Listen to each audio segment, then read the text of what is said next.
Chapter 6 Sister Simplice put to the proof. But at that moment Fantine was joyous. She had passed a very bad night, her cough was frightful, her fever had doubled in intensity, she had had dreams. In the morning, when the doctor paid his visit, she was delirious. He assumed an alarmed look, and ordered that he should be informed as soon as Madeleine arrived. All the morning she was melancholy, said but little, and laid plaits in her sheets, murmuring the while, in a low voice, calculations which seemed to be calculations of distances. Her eyes were hollow and staring. They seemed almost extinguished at intervals, then lighted up again and shone like stars. It seems as though, at the approach of a certain dark hour, the light of heaven fills those who are quitting the light of earth. Each time that Sister Simplice asked her how she felt, she replied invariably, "Well, I should like to see Madeleine."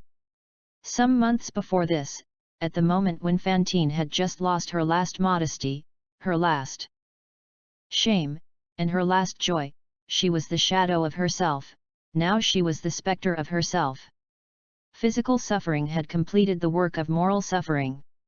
This creature of 25 had a wrinkled brow, flabby cheeks, pinched nostrils, teeth from which the gums had receded, a leaden complexion, a bony neck, prominent shoulder blades, frail limbs, a clayey skin, and her golden hair was growing out sprinkled with grey. Alas! How illness improvises old age! At midday the physician returned, gave some directions, inquired whether the mayor had made his appearance at the infirmary, and shook his head. Madeleine usually came to see the invalid at 3 o'clock. As exactness is kindness, he was exact. About 2:30, Fantine began to be restless. In the course of 20 minutes, she asked the nun more than 10 times, "What time is it, sister?" 3 o'clock struck. At the third stroke, Fantine sat up in bed.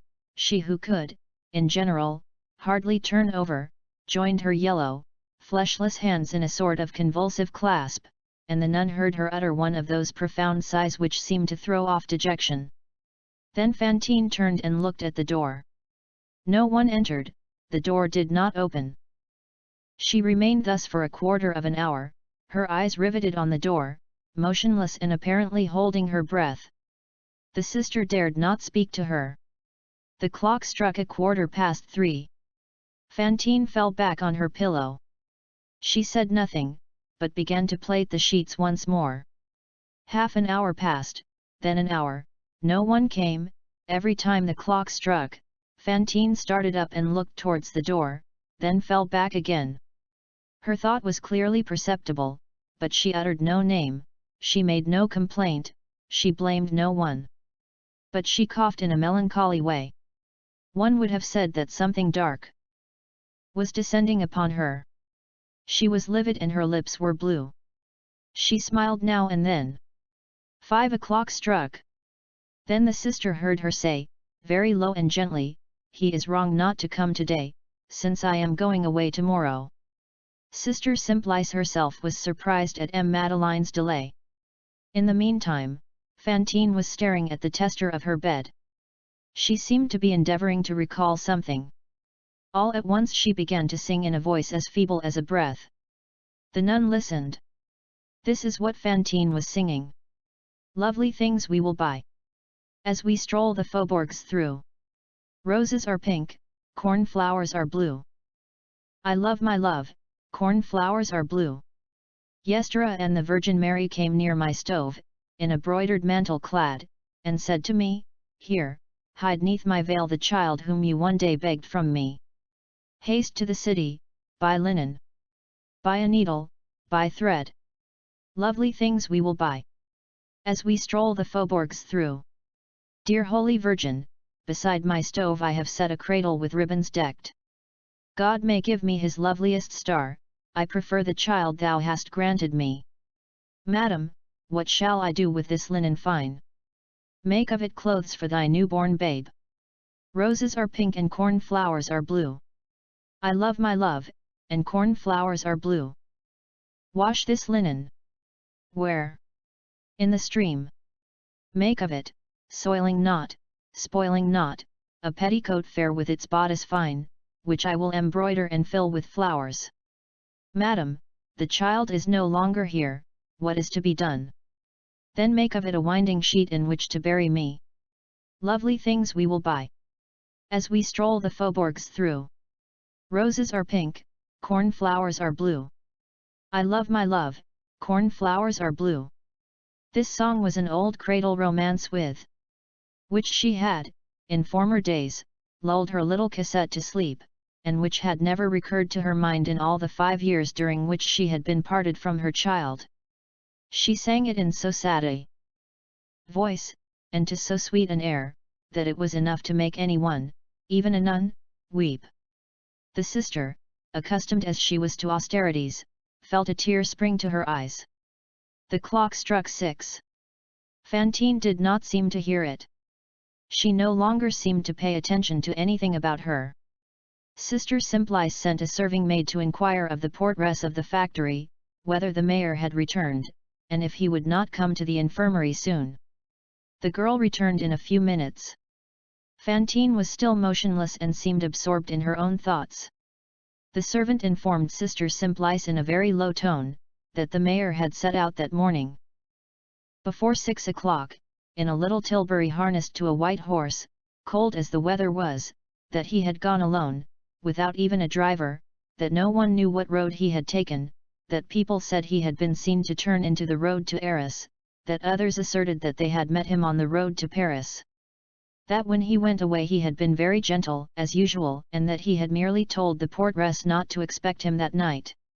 While the two women were whispering together, with their backs turned to Fantine's bed, the sister interrogating, the servant conjecturing, Fantine, with the feverish vivacity of certain organic maladies, which unite the free movements of health with the frightful emaciation of death, had raised herself to her knees in bed, with her shriveled hands resting on the bolster, and her head thrust through the opening of the curtains, and was listening. All at once she cried, "You are speaking of Madeleine. Why are you talking so low? What is he doing? Why does he not come?" Her voice was so abrupt and hoarse that the two women thought they heard the voice of a man. They wheeled round in a fright. "Answer me," cried Fantine. The servant stammered. "The portress told me that he could not come today." "Be calm, my child," said the sister, "lie down again." Fantine, without changing her attitude, continued in a loud voice, and with an accent that was both imperious and heart-rending. "He cannot come? Why not? You know the reason. You are whispering it to each other there. I want to know it." The servant maid hastened to say in the nun's ear, "Say that he is busy with the city council." Sister Simplice blushed faintly, for it was a lie that the maid had proposed to her. On the other hand, it seemed to her that the mere communication of the truth to the invalid would, without doubt, deal her a terrible blow, and that this was a serious matter in Fantine's present state. Her flush did not last long. The sister raised her calm, sad eyes to Fantine, and said, "Monsieur le Maire has gone away." Fantine raised herself and crouched on her heels in the bed, her eyes sparkled, indescribable joy beamed from that melancholy face. "Gone," she cried, "he has gone to get Cassette." Then she raised her arms to heaven, and her white face became ineffable, her lips moved, she was praying in a low voice. When her prayer was finished, "Sister," she said, "I am willing to lie down again, I will do anything you wish, I was naughty just now, I beg your pardon for having spoken so loud, it is very wrong to talk loudly, I know that well, my good sister, but, you see, I am very happy, the good God is good, Madeleine is good, just think. He has gone to Montfermeil to get my little Cassette." She lay down again, with the nun's assistance, helped the nun to arrange her pillow, and kissed the little silver cross which she wore on her neck, and which Sister Simplice had given her. "My child," said the sister, "try to rest now, and do not talk any more." Fantine took the sister's hand in her moist hands, and the latter was pained to feel that perspiration. "He set out this morning for Paris, in fact, he need not even go through Paris, Montfermeil is a little to the left as you come thence. Do you remember how he said to me yesterday, when I spoke to him of Cassette, soon, soon? He wants to give me a surprise, you know. He made me sign a letter so that she could be taken from the Thénardiers.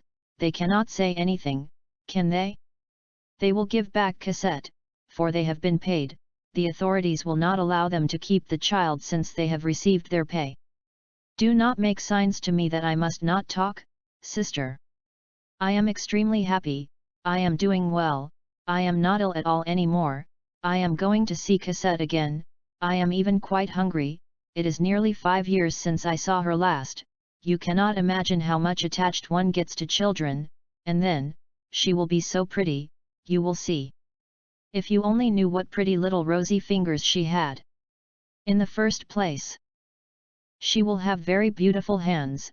She had ridiculous hands when she was only a year old, like this. She must be a big girl now, she is 7 years old, she is quite a young lady. I call her Cassette, but her name is really Euphrasie. Stop! This morning I was looking at the dust on the chimney piece, and I had a sort of idea come across me, like that I should see Cassette again soon. Monday Dieu! How wrong it is not to see one's children for years. One ought to reflect that life is not eternal. Oh, how good Mlle Mayer is to go! It is very cold. It is true, he had on his cloak, at least. He will be here tomorrow, will he not? Tomorrow will be a festival day. Tomorrow morning, sister, you must remind me to put on my little cap that has lace on it. What a place that Montfermeil is! I took that journey on foot once, it was very long for me, but the diligences go very quickly. He will be here tomorrow with Cassette. How far is it from here to Montfermeil? The sister, who had no idea of distances, replied, "Oh, I think that he will be here tomorrow." "Tomorrow, tomorrow," said Fantine, "I shall see Cassette tomorrow. You see, good sister of the good God, that I am no longer ill, I am mad, I could dance if anyone wished it." A person who had seen her a quarter of an hour previously would not have understood the change. She was all rosy now, she spoke in a lively and natural voice, her whole face was one smile, now and then she talked, she laughed softly. The joy of a mother is almost infantile. "Well," resumed the nun, "now that you are happy, mind me, and do not talk any more." Fantine laid her head on her pillow and said in a low voice, "Yes, lie down again, be good, for you are going to have your child. Sister Simplice is right, everyone here is right." And then, without stirring, without even moving her head, she began to stare all about her with wide open eyes and a joyous air, and she said nothing more. The sister drew the curtains together again, hoping that she would fall into a doze. Between 7 and 8 o'clock the doctor came, not hearing any sound. He thought Fantine was asleep, entered softly and approached the bed on tiptoe. He opened the curtains a little, and, by the light of the taper, he saw Fantine's big eyes gazing at him. She said to him, "She will be allowed to sleep beside me in a little bed, will she not, sir?" The doctor thought that she was delirious. She added, "See, there is just room." The doctor took Sister Simplice aside, and she explained matters to him, that Madeleine was absent for a day or two, and that in their doubt they had not thought it well to undeceive the invalid, who believed that the mayor had gone to Montfermeil, that it was possible, after all, that her guess was correct. The doctor approved. He returned to Fantine's bed, and she went on. "You see, when she wakes up in the morning, I shall be able to say good morning to her, poor kitten, and when I cannot sleep at night, I can hear her asleep, her little gentle breathing will do me good." "Give me your hand," said the doctor. She stretched out her arm, and exclaimed with a laugh, "Ah, hold, in truth, you did not know it, I am cured, Cassette will arrive tomorrow." The doctor was surprised, she was better, the pressure on her chest had decreased, her pulse had regained its strength, a sort of life had suddenly supervened and reanimated this poor, worn-out creature. "Doctor," she went on, "did the sister tell you that Mlle Mayer has gone to get that mite of a child?" The doctor recommended silence, and that all painful emotions should be avoided. He prescribed an infusion of pure cinchona, and, in case the fever should increase again during the night, a calming potion. As he took his departure, he said to the sister, "She is doing better, if good luck willed that the mayor should actually arrive tomorrow with the child, who knows? There are crises so astounding, great joy has been known to arrest maladies. I know well that this is an organic disease, and in an advanced state, but all those things are such mysteries, we may be able to save her." Chapter 7 The